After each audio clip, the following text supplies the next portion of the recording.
네, 안녕하세요. 주식하는 피터팬 주도팬입니다. 크래프톤 공모주 청약에 대해서 조금 비싸다는 이야기들이 많이 나오고 있는데요. 크래프톤은 무엇하는 회사인지, 공모주 수량 배정은 어떻게 진행이 되는지, 크래프톤에서 제시한 공모주 최저가 45만 8천원에 대한 근거, 상장 직후 저희들이 조심해야 될 유통 물량, 직원들과 임원들의 스톡 옵션, 마지막으로는 청약 가능 증권사까지 살펴보시도록 하시죠. 자, 먼저 크래프톤은 게임 회사죠. 그동안의 공모주와는 다르게 공모주 최저 가격을 45만 8천원이라는 상당히 높은 액수로 책정했습니다.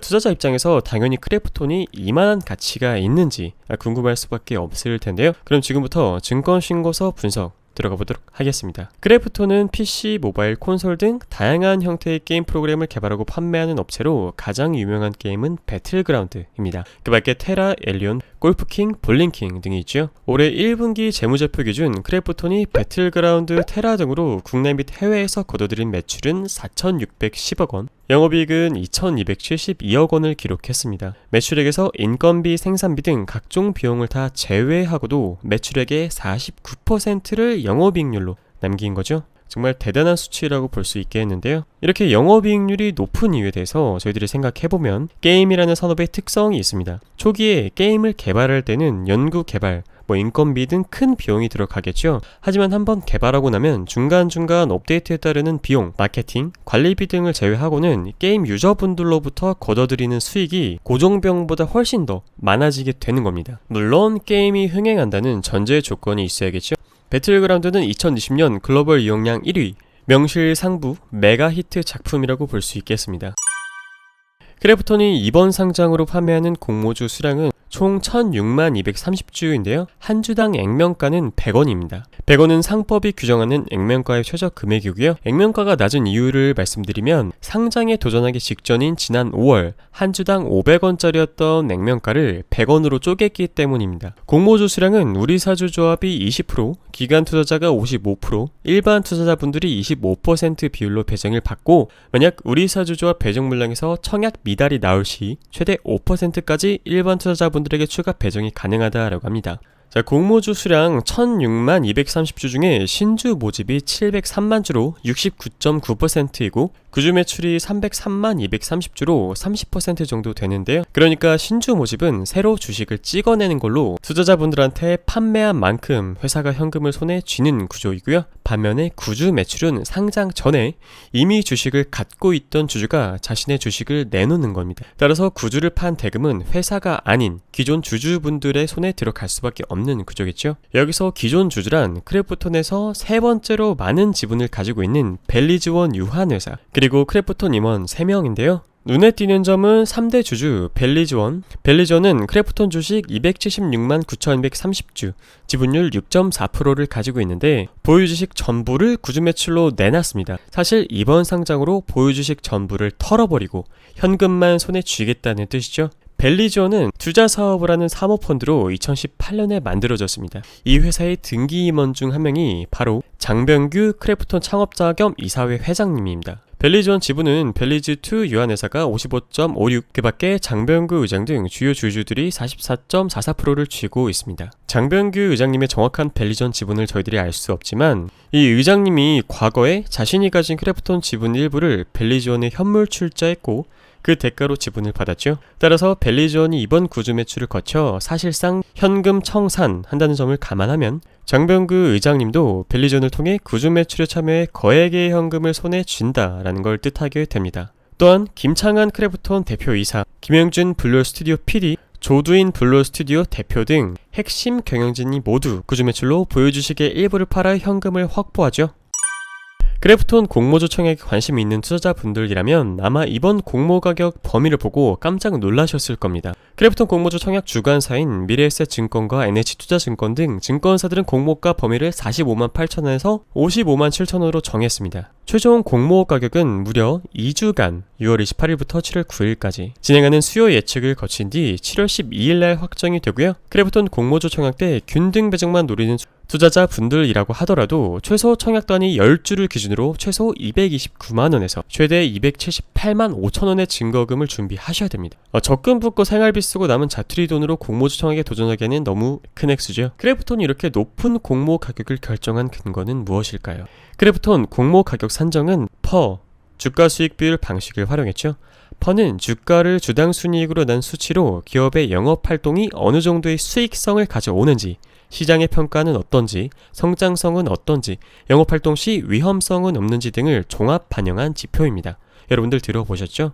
퍼 방식을 통해 크래프톤의 주식은 적정 가격을 구하기 위해 국내외 상장사 9곳을 선정해 상대평가를 했는데요. 해당 기업은 무려 미국의 월트 디즈니, 중국의 네디즈, 미국의 액티비전 블리자드, 저희들이 잘 알고 있는 EA 스포츠, 일렉트로닉 아츠죠, 일본 넥슨, 미국 테이크 투 인터랙티브, 미국 워너뮤직그룹, NC소프트, 넷마블입니다. 비교 대상 회사로 네디즈, 블리자드, NC소프트까진 이해가 되는데 월트 디즈니랑 워너뮤직그룹 등을 선정한 이유는 왜일까요? 크래프톤은 앞서 살펴봤듯이 게임 매출이 회사 전체 매출의 대부분을 차지하죠. 이에 대해 크래프톤은 증권신고서에서 이렇게 밝히고 있습니다. 기타 콘텐츠 산업 내에서도 메가 IP 보유 및 향후 확장 가능성, 수익화 모델 등을 고려하여 블룸버그 산업 분류, 레벨 4 분류가 영화 및 텔레비전 또는 음악인 회사 중에서 주력 사업이 단순 영화관 및 방송 채널 운영인 경우에는 비교회사에서 제외하였습니다. 그러니까 쉽게 말씀드려서 단순 영화관 및 방송 채널을 운영하는 회사는 제외해도 영화 및 텔레비전, 음악 등 콘텐츠를 제작하는 회사는 비교 대상으로 삼는 게 적절하다라고 봤다는 설명인데요. 향후 확장 가능성과 수익 모델을 만들어낼 것이라는 미래 성장성을 염두에 두고 월트 디즈니, 워너뮤직 그룹 등을 선정했다는 뜻입니다. 이런 점은 증권신고서의 이번 사업 내용에서도 추가로 언급되는데요. 이렇게 말했습니다. 핵심 게임 IP는 탄탄한 스토리와 흥행이 검증된 세계관을 통하여 영화, 드라마, 웹툰, 애니메이션 등을 다채로운 콘텐츠로 확대가 가능하여 이를 통해 이용자를 지속적으로 유입하고 신규 비즈니스 기회 발굴을 위한 노력을 하고 있습니다. 글쎄요. 구독자 여러분들은 위 설명대로 월트 디즈니와 워너뮤직을 비교 대상으로 정한 것에 동의하시나요? 아무튼 이렇게 추린 9개의 기업의 올해 1분기 실적을 기준으로 각각의 퍼 수치를 구했습니다. 이 중 값이 가장 높은 일렉트로닉 아츠와 가장 낮은 넥슨의 수치는 제외시키고 7개 기업의 평균 PER은 45.2배가 나왔는데요. 그 중에서 월트 디즈니가 평균을 아주 많이 올렸습니다. 이제 45.2배라는 수치를 크래프톤의 올해 예상 순이익과 곱해서 시가총액을 구해 볼 텐데요. 올해는 아직 1분기 실적만 나왔으니까 1분기 기준 순이익인 1940억 원을 연간으로 단순 환산한값 1분기 순이익 곱하기 4와 곱해서 시가총액 35조 원을 구했습니다. 국내 게임업계의 빅3인 넥슨 23조 원이고 NC소프트가 18조 원, 넷마블이 12조 원인 시가총액을 고려해봤을 때 훌쩍 뛰어넘는 수치죠. 그리고 시가총액 35조 원의 총 발행 주식, 공모 전 발행 주식, 공모주, 스톡옵션 등 잠재 주식수까지 포함해서요. 5,176만 6,185주를 나눠서 한 주당 적정 가격을 67만 7,539원으로 계산했습니다. 이렇게 보면 월트 디즈니를 포함한 것만 빼면 그래도 나머지 과정은 합리적이다 라고 느껴지시나요? 크래프톤이 한 주당 적정 가격을 구할 때 기초가 된 핵심 숫자는 두 가지가 있는데요. 아까 말씀드렸던 월트 디즈니를 포함한 PER, 퍼 45.2배, 그리고 올해 1분기 크래프톤의 순이익 1940억 원. 1번은 아까 말씀드렸으니까 2번을 좀 더 살펴보도록 하겠습니다. 얼핏 보면 1분기 순이익에 곱하기 4를 해서 연간 추정 순이익을 구하는 게 합리적으로 보이긴 합니다. 하지만 크래프톤은 연간 4개 분기 중 1분기 순이익이 가장 높은 편인데요. 작년에도 1분기 순이익은 2,939억 원의 순이익을 거둔 반면에 2분기는 1,109억 원, 3분기는 1,099억, 4분기는 413억 원을 기록했습니다. 작년 연간 합계는 5,562억 원 정도 됐군요. 만약 크래프톤이 작년 이맘때 상장을 추진하면서 똑같은 공식으로 계산했다면 연간 추정이익을 1조 1,756억 원, 1분기 곱하기 4로 계산해서 공모 가격을 산출했겠지만 실제로 상장 후에 뚜껑을 열어보니까 한 해 동안 추정이익인 절반인 5,562억 원만 벌어들인 게 되죠. 이런 단순 환산의 문제는 2019년 분기별 순이익을 기준으로 계산해봐도 유사한 흐름이 나타납니다. 크래프톤은 올해만큼은 1분기보다 더 빛나는 하반기 실적을 거둘 수 있는 뭔가 특별한 계기가 있다는 자신감이 있는 걸까요? 크래프톤은 이렇게 구한 한 주당 적정 가격 67만 7,539원에 할인율 32.4에서 17.8%를 적용해 45만 8천원에서 55만 7천원이라는 희망 공모 가격을 최종적으로 결정했습니다. 할인율은 주식시장 상장 과정에서 좀 더 싼 가격에 주식을 판매하는 일종의 서비스 개념인데요. 모든 상장 공모 기업들이 자체적으로 정하는 숫자이고요.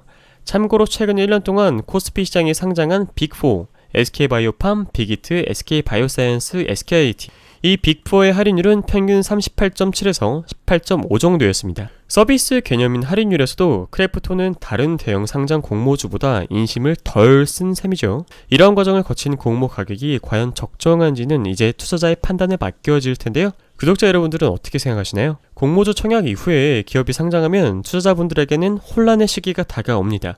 바로 언제 주식을 팔 것인가 하는 점인데요. 투자자분들이라면 당연히 주가가 고점일 때 팔려고 하시겠죠. 이때 주가 변동을 예측해볼 수 있는 것 중에 하나가 바로 유통물량입니다. 유통물량이 대거 주식시장에 나온다고 해서 반드시 주가가 떨어진다고 장담할 수는 없는데요. 하지만 단기간에 팔려고 하는 수요가 많은 상황이라면 주가에 부담으로 작용할 가능성이 있겠죠.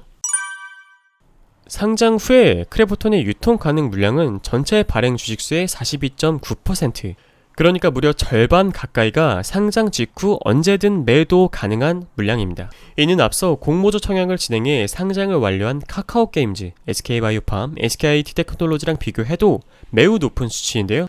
크래프톤이 다른 대형 공모주보다 유독 상장 직후 유통 물량이 많은 이유가 무엇일까요?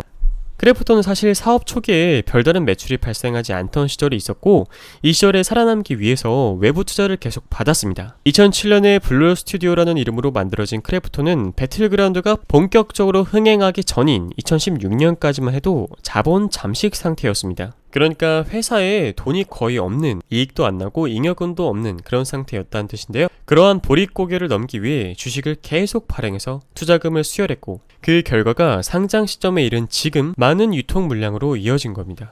물론 42.9%란 유통 물량 숫자는 나중에도 바뀔 수가 있습니다. 크래프톤은 아직 기간 투자자 수요 예측을 거치지 않았기 때문에 일정 기간 주식을 팔지 않겠다고 약속하는 의무 보유 확약 내용을 반영하지 않은 수치입니다. 이를 반영하면 크래프톤의 상장 직후 유통 가능 물량은 지금보다 더 줄어들 수 있다라는 점이 있는데요. 하지만 또 다른 변수가 있습니다. 상장 직후 유통 제한 물량으로 분류한 57.12% 가운데 일부가 상장 후 1에서 3개월 내 매물로 나올 수 있다는 점이 있는데요. 상장 직후에는 매도 제한이 걸려 있지만 상장 후 3개월 이내 매도 제한이 곧바로 풀리는 물량이 총 발행 주식수의 무려 7.7%나 차지합니다. 참고로 크래프톤의 2대 주주인 이미지 프레임 인베스트먼트, 중국 텐센트의 투자 자회사죠. 이 회사도 상장 후 6개월 뒤에 보유 지분인 664만 1640주를 시장에 매도할 수 있는 권리가 생깁니다. 이는 총 발행 주식수의 13.2%나 되는 물량이기 때문에 상당히 부담스럽죠. 게임 회사가 직원들에게 동기부여를 위해 스톡옵션을 부여하는 것은 사실 매우 흔한 일입니다. 스톡옵션은 정해진 가격에 회사의 주식을 살 수 있는 권리를 주는 건데요. 나중에는 회사가 성장해서 주가가 올라가게 되면 시세보다 저렴한 가격에 주식을 확보한다라는 그런 특징이 있죠.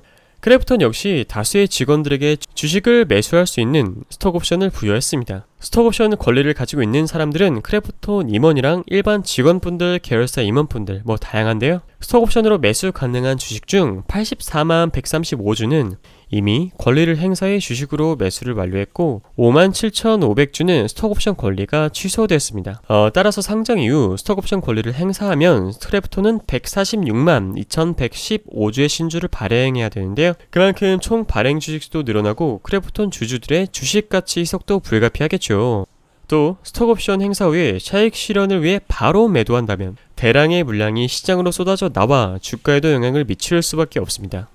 이미 스톡옵션 행사 기간에 해당하는 물량이 54만 4,865주나 되고 이 중 약 50만 주는 한 주당 평균 1,228원의 주식을 매수할 수 있습니다. 앞서 크래프톤의 최저 공모 가격이 48만 5천원이었으니 이 정말 어마어마한 차익을 남길 수 있으므로 그냥 상장 직후 매도 물량이라고 봐도 무방하겠죠? 상장 후 1년 이내 행사 가능한 스톡옵션 물량은 73만 6천주 정도 되는데요. 이 중 3만 6천주는 한 주당 4만 4천원의 매수가 가능하고 70만 주는 한 주당 14만 4천원의 매수가 가능한 물량입니다.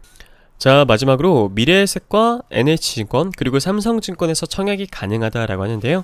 증권신고서 효력 발생일은 7월 8일입니다.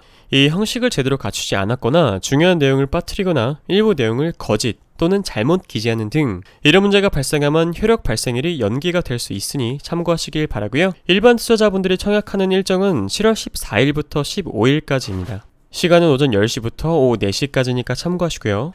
증권사는 아까 말씀드렸던 것처럼 미래에셋, NH, 삼성, 배정 수량은 미래에셋이 92만 주 정도, NH가 83만 주 정도, 삼성증권이 75만 주 정도 되네요. 우리들이 청약을 한다라고 하면 증거금으로 준비해야 될 금액은 최소 229만원, 최대 278만 5천원 정도 됩니다. 증거금이 환불되는 날짜는 7월 19일이니까 참고하시고요.